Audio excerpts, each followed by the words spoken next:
আরেকজন বোন আমার টাকা দিল 20 আর দুনিয়াতে তাড়াতাড়ি হয় না জানো বুড়ি বল আল্লাহুম্মা আমিন। ধন জমিয়া ও মাল জমিয়া করবেন কি, নষ্ট করবে ছেলে মেয়ে আপনি পাবেন কি, ঠিক না? বাপ জমি জায়গা করে গিয়েছে আর বেটা বিক্রি করে বাইক কিনছে। ধন জমিয়া ও মাল জমিয়া করবেন কি, নষ্ট করবে ছেলে মেয়ে আপনি পাবেন কি।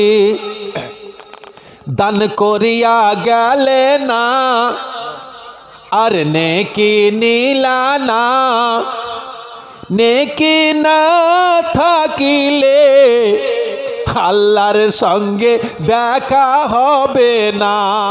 যত মোস্তানি করো দান না করলে কাল কিয়ামতের ময়দানে আল্লাহ চিনতে পারবে না। আল্লাহ জিজ্ঞাসা করবে, বান্দারে তোর এত সম্পদ দিয়েছিলাম তুই কোন কাজে ব্যয় করেছিলিস? আর ওই জৌতিয়া লস্কর পাড়া মসজিদে মাইপে আওয়াজ দিয়েছিল, ওই শফিউর রহমান বলেছিল কত রহমতের কথা, কত মাগফিরাতের কথা, কত নাজাতের কথা বলেছিল, আর মাইপের আওয়াজ শুনে না শোনার ভান করে বসেছিলে।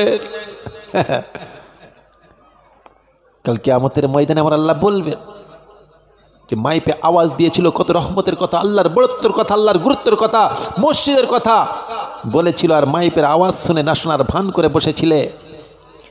ওমা আমি 2টা করে কোরআনের দাম চেয়েছি আর একটা গহনা চেয়েছি, আর ভান্ডারের টাকা আমি 2টো মায়ের কাছ থেকে চেয়েছি 1,500 করে টাকা, ওই 1 মাসের টাকা, 11 মাসের টাকা আপনি খান। এইবার ভিখারি বলছেন, ও আলী আমি কয়েকদিন পর্যন্ত খানা খাইনি আলী, আমি বড় ক্ষুধার্ত অবস্থায় আছি, তুমি যদি আমাকে একটু খাওয়াতে পারো আমি খুশি হয়ে যাই। বলে ভিখারি তোমাকে দেওয়ার মতো আমার কাছে কিছু নাই, তোমাকে আমি কি দেব?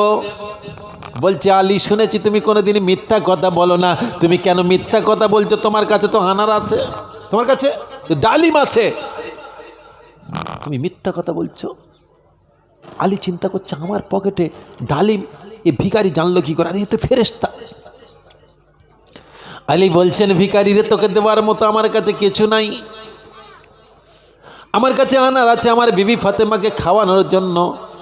ও ভিখারি আমার বিবি ফাতেমা জীবনে কিছু চাইনি, আজকের একটু আনার খেতে চেয়েছে, আমি একখানা আনার নিয়ে যাচ্ছি আমার বিবি ফাতেমাকে খাওয়াবো, তোমাকে দেওয়া যাবে না, আমার বিবি ফাতেমাকে আমি খাওয়াবো।